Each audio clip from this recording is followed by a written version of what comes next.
Hello, my name is Zsofia and I'm from Slovakia. I would like to point out to some words that have been already said.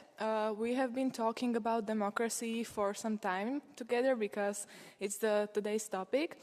And I would like to point out that democracy is also freedom, but not only freedom of everyone's, but your freedom ends where others' freedom starts.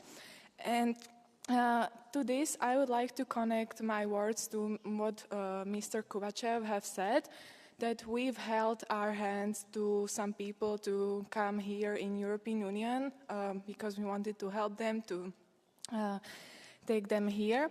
But what if they don't act upon the democratic laws and they don't want to participate in our rules? What do we do with people like this? In Europe, there's a lot of vacant jobs, but what we do with people who do not apply to our rules who come to Europe? This is a very interesting question. We have a third one? Absolutely. Or you have one more? We have one more. You have one more. To complete the three. I'm going to try to take from the middle. There's some finger pointing happening also. And I would like to take 332, please. Thank you for giving me the word. I'm Urban Dubravizium, Nova Gorica, and I would like to ask you how can the EU strengthen citizens' trust in European democracy and protect it from discrimination, corruption, and external influence? Thank you. Very large question and a very good one. Here we go. Antonio, we know that you have answers for everything. Yes, they are very interesting and they are very large questions, so I will try to be short. Okay, concerning the first question from UK, I am happy that we are connected with UK. So, concerning what the European Union can do for young people, I try to summarize a lot of things. To vote more, to get more involved in the voting process. I think to vote, the European Parliament make a big effort last time in order to give more information, to make a very, very large information campaign for the European election. The European Parliament also held a debate on the possibility to have an approximation of the national law on election, because, you know, in some member states, you can vote at 16 years, when you are 16, like in Germany, I think. In other countries, 18 years old. I think what the European Union can do to push youngsters, young people to participate in the election actively is the information, is the campaign, not only for the election. But I will say another thing. The European Union has a lot of programs for young people. Erasmus, traineeships, work programs. And this is important because even if 10% maybe of the young people, this is important because these young people can inform other young people. So I would say that the best thing that we can do for the moment is information, is this campaign before the elections, but maybe we need a permanent campaign and we need a very clear information, at least to tell to the European people that, for example, the European Parliament is really very important in their life because we adopt the legislation, the rules which applies to you in your countries. And between 70 and 80% of national legislation in member states comes from the European Union. This is what I can answer. Concerning next question. The freedom right, as I told you. And of course, you have to take into account the freedom of other people. And you cannot, of course, limit too much the freedom of expression. Otherwise, you cannot have a real democracy. This is what I can tell you. Of course, the risk is that you can have a hate speech, you can have discrimination, you can have racism, you can have the extremist political parties or movements that can use freedom of expression. Not true is a risk that we have to to take into account. And in this sense, on one side, we have an harmonized legal framework in Europe and in member states to protect the freedom of expression, but we have also a lot of laws and regulation which establish limits to the abuse of this freedom of expression in order to avoid the dangerous situation. And concerning the discrimination and the corruption... Foreigners who do not apply, who come to Europe and do not apply to our rules. This is very important. If they don't apply, that's this. If they don't apply our rules, you have European,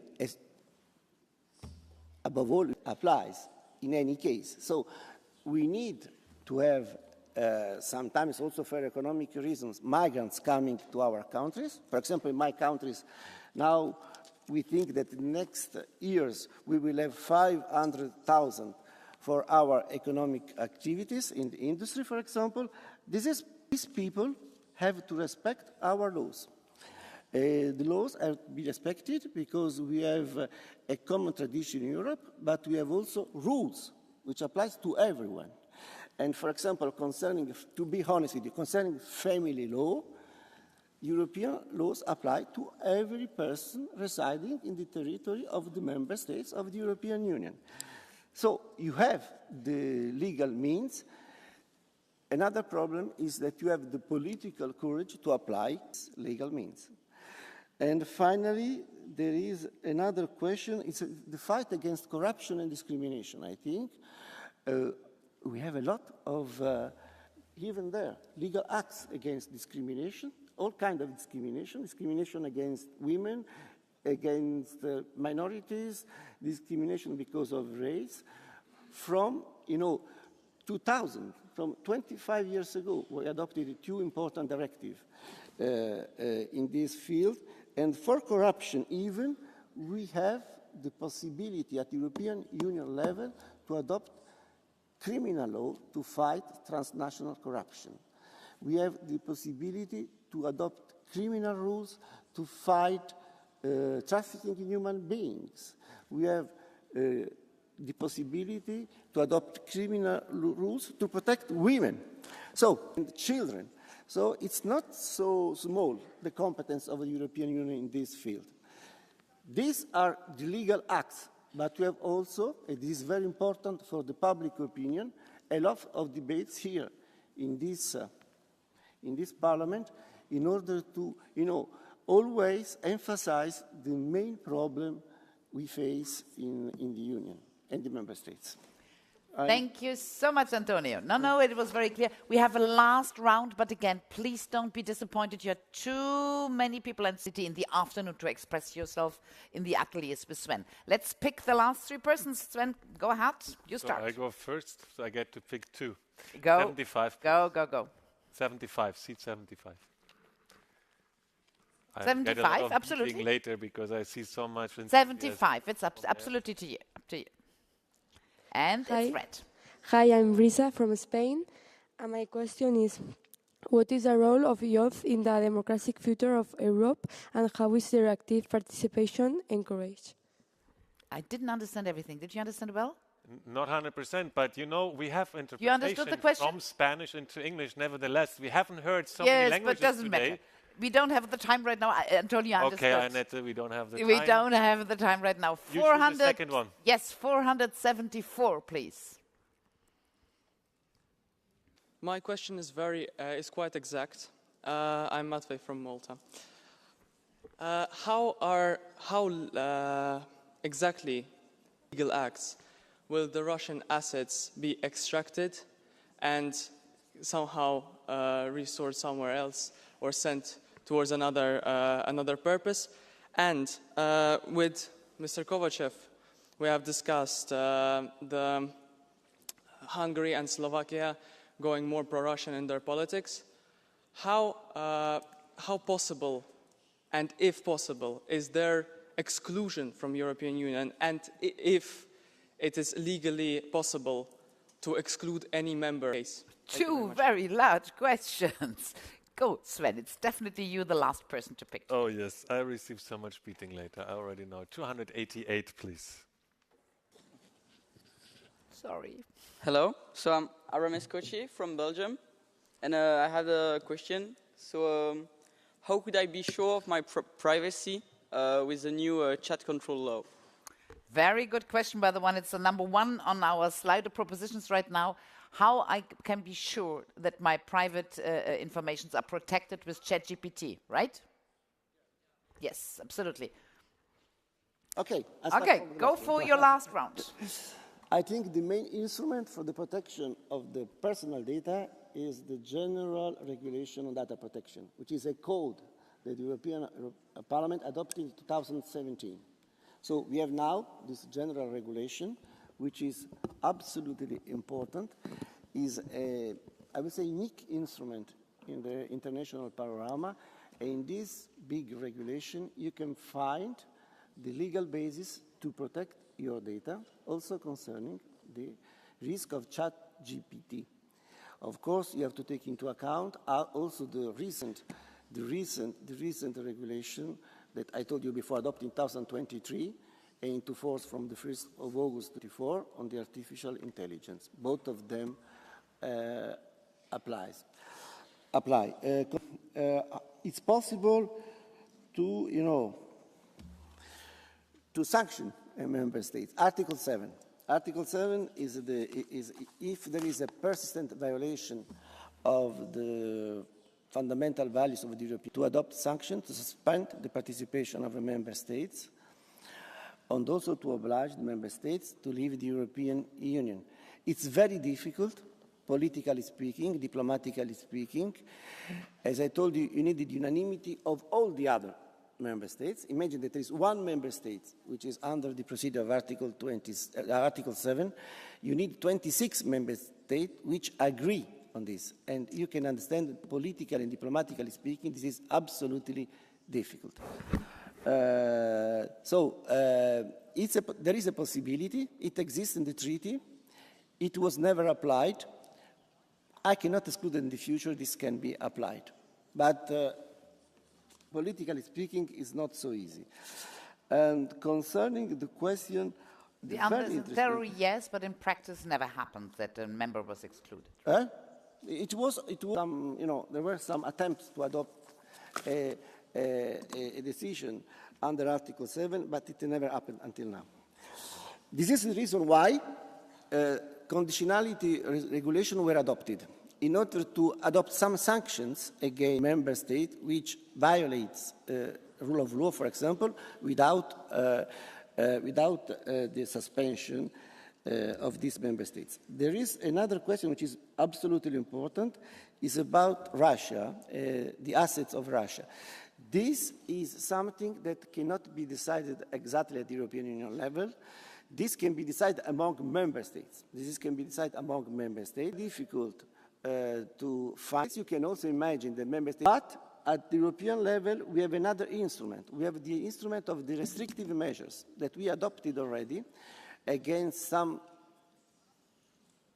states, including Russia. There is a procedure which is linked to a decision taken in the field of common foreign policy. This decision can impose to a third country restrictive measures. This was already done. But concerning the assets, this is very difficult because you need for that an agreement among the member states, and this can have also some dangerous economic consequences. So this is a very difficult question to answer because it's more political than legal.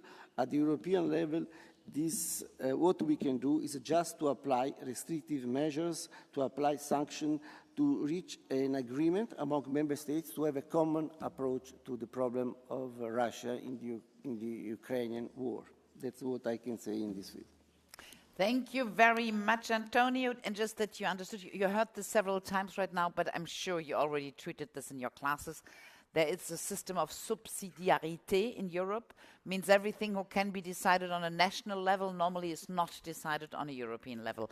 So there's a lot of your questions you ask with Europe is not really competent. It's most of your own local and national government who decide this, and then Europe get together to the purpose. But it is a lot of the decision we are talking about, security, for example, wise, are much more national competences than Brussels or European competences, just to make this sure. Thank you so much. Give him a big round of applause, please. And let's vote. Final proposition. These are the propositions on Slido who got from the people watching us online and everybody here in the hemicycle the most points. So we open the vote for Slido for these 4 ideas we will first read, starting with the last one. Involve more people with disabilities in decision making. One proposition. And we have on C, we have... Wait, something changed here. So we already opened the voting. Oh, yeah, nobody said open vote. I'm sorry, exactly, technical teams, but it's okay. We Vote is open. It's and okay, while we they vote, but maybe you hear us out, so we all have the same chance and time. So I hope it's not jumping number B anymore. right now. Wait, C. We were on C. An independent EU-wide media platform could help spread objective information about EU policies and counter disinformation. And now we are with B, I think. And the one you just read is a kind of counterpoint to the big American tech industry or the Chinese one. Another proposition you have, the EU should promote digital privacy education for young people to ensure they understand the rights and protect the data online. And the last proposition, Sven? Yes, which seems to be already the winner and has been before. Chat control shouldn't be enforced to preserve the right to privacy or privacy. So now the vote is already then. Normally we are doing this a bit differently, but the technical regime wants to speed up the process. All right. There is a clear statement. 75% of the voters. 3 and 4 of you. First proposition, chat control. So, Antonio, please comment the choice of our pupils and the students. What do you think about the number 1 choice they just made? I am just partly surprised because I think that in the balance between the right of privacy and to privacy and the right, and the control to avoid misuse of some information, I think that young people prefer to preserve the right to privacy, which is a good sign, I would say. For me, it's very important that we are very, very sensitive to the protection of privacy, to the protection of personal data, and in a certain sense, the sensitiveness to the protection of this right is also one on the good functioning democracy. Yes. And I think this is a new right, and the European Union has this general data protection regulation with a directive too, concerning the police activities, and I think that I say this like a good sign for the future, the fact that the right to privacy is very important for you. Congratulations.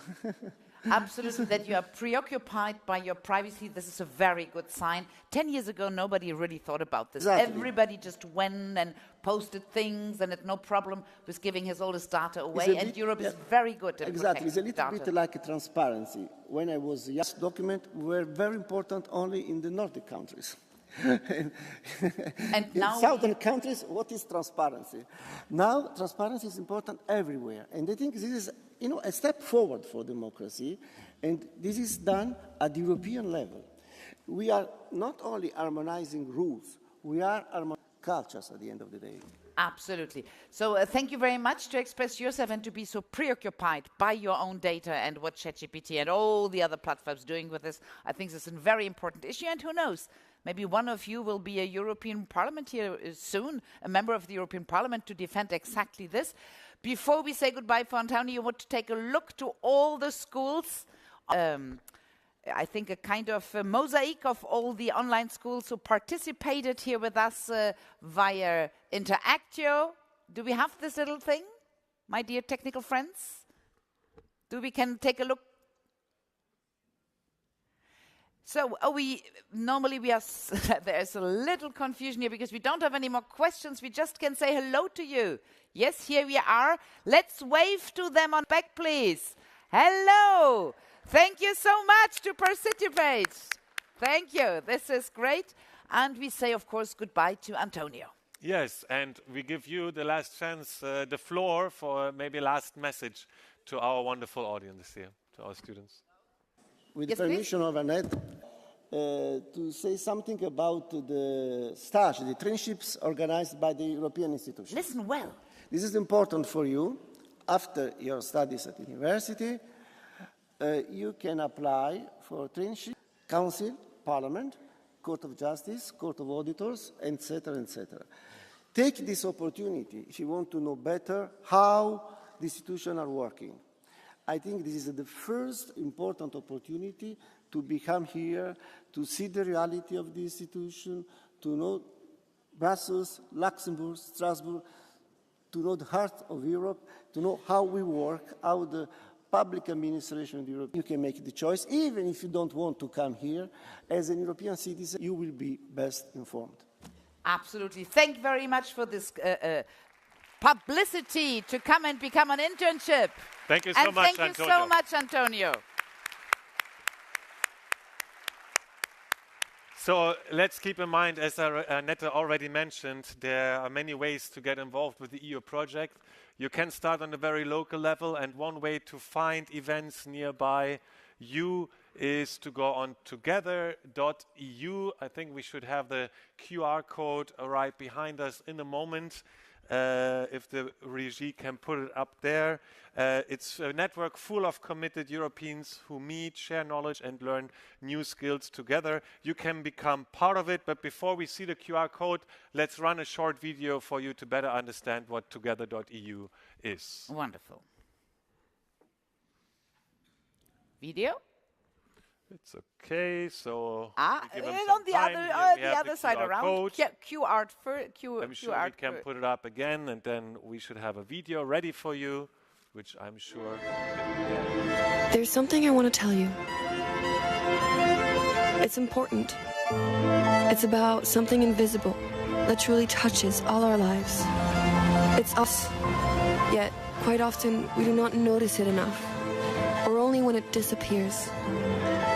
When it's too late. It's a very unique place. A place where everyone is welcome, no matter the team you support,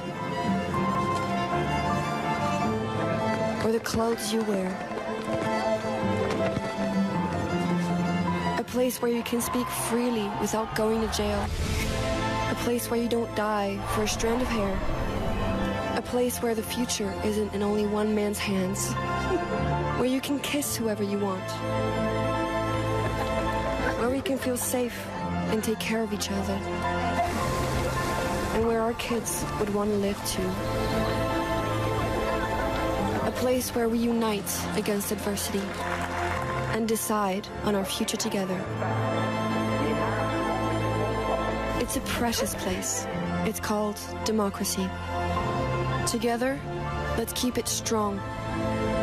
Join together.eu for democracy.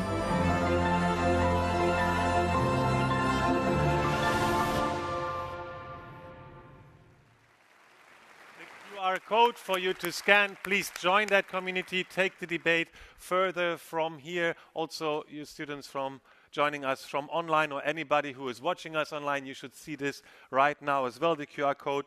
Become part of this and take on the debate.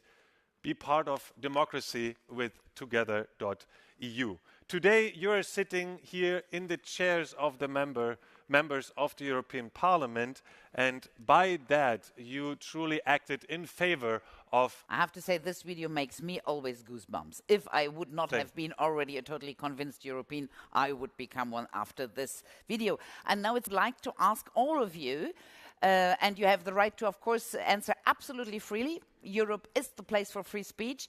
Did today's Euroscola session change your view on Europe? Would you please answer this on Slido for last time? Yes, no, or no opinion? I repeat my question. It is open right now.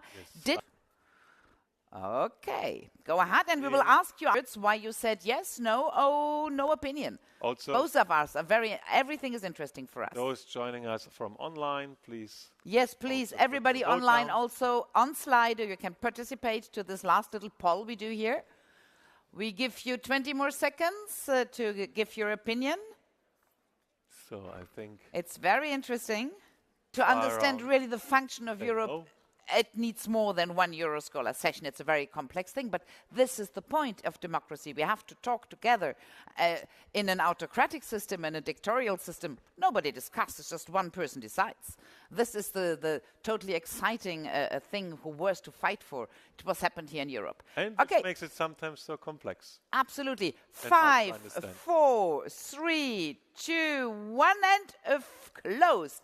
So 53% say yes, 39% they know, and 8% have no opinion. So let's give the floor to somebody who said no. Please, to be totally clear, we love to listen to your opinion. 407, you said no. Please tell us why you said that your today's session didn't change anything on your view on Europe.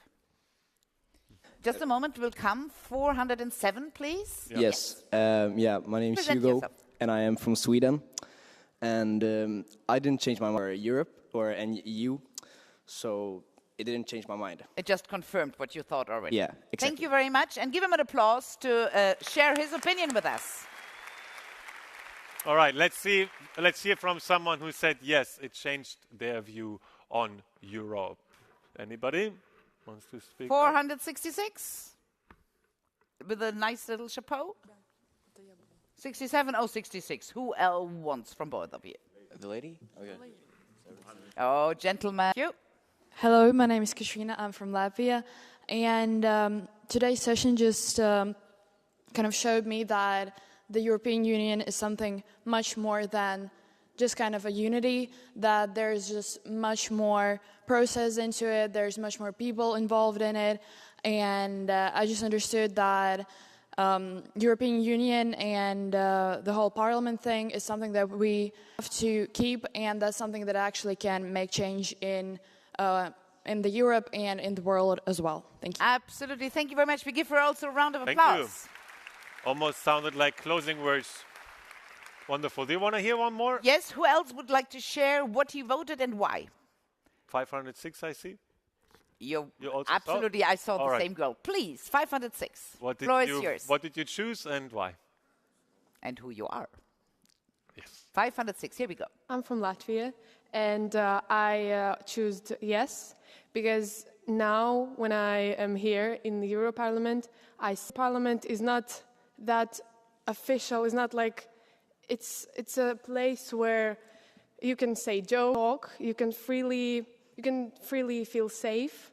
And it's a place where everyone is listened, not every time, but like Europe tries to speak to people, to hear people, and it's a free and safe place.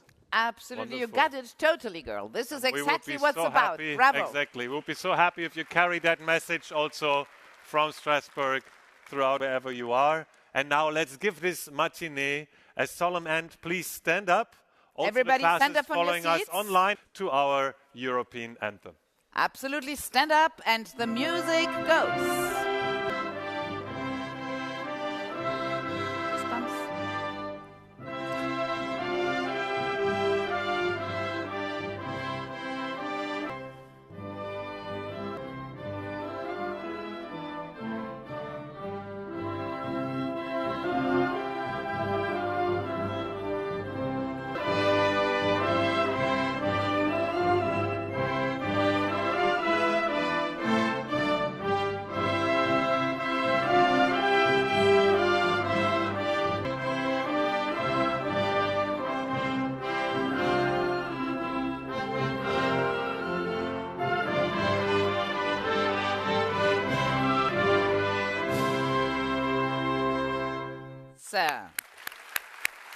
Thank you so much. to be a part of this European experience. And of course, you know that the Ode à la Joie is with the music of Beethoven, Schiller. I can sing them, but I'm a very bad singer, though I better keep my mouth shut for this. Thank you so much. Keep it to ourselves. Yeah, you can sit down again for the last 2 minutes. And I agree with you, Annette. It's really music that goes straight to the heart Absolutely. of every true European. So this concludes our Euroscola morning. I congratulate you on your participation. We have had so many active participants here on Slido also, and really nice questions and strong proposals, I would say. So thank you very much for that. And unfortunately, 2.5 hours are not enough to discuss all of your ideas and your questions, but it's really, truly amazing to see you so all motivated and inspired. Thank you very much. You are the future of Europe, and we believe in you. The European Parliament believes in you, and please stay tuned and stay engaged. I forgot to follow Euroscola's team on Facebook and Instagram.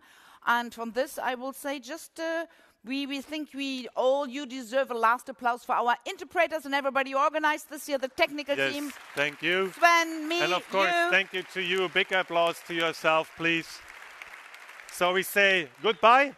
Au revoir. Auf Wiedersehen. Ciao. And all the best to you. Thank you. Et longue vie à l'Europe. Merci beaucoup.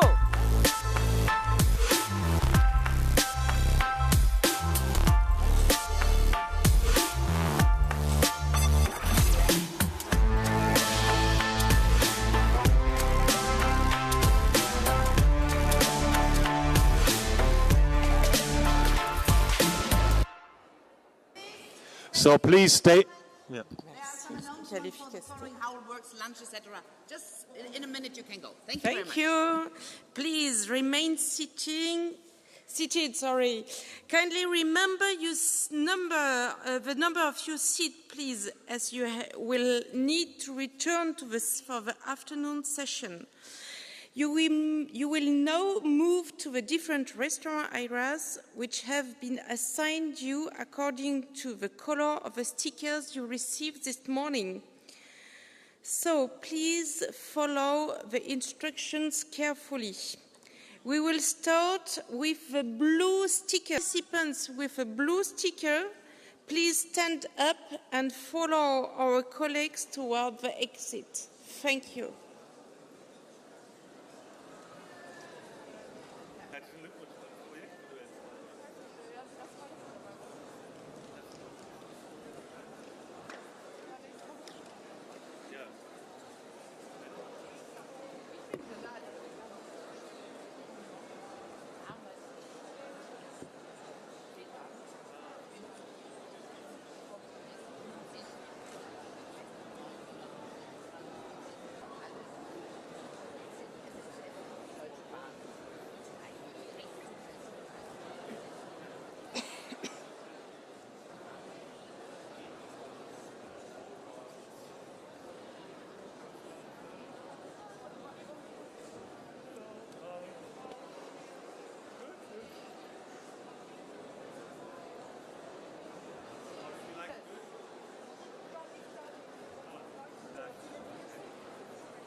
Il a fait une messe, hein, c'est ça, Sven.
So, and now we can proceed with the yellow stickers, please. All participants with yellow stickers, please stand up and follow our colleagues. Enjoy your meal.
Deux.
Olá. Oh. Oh, já não estou. Já está. Hello.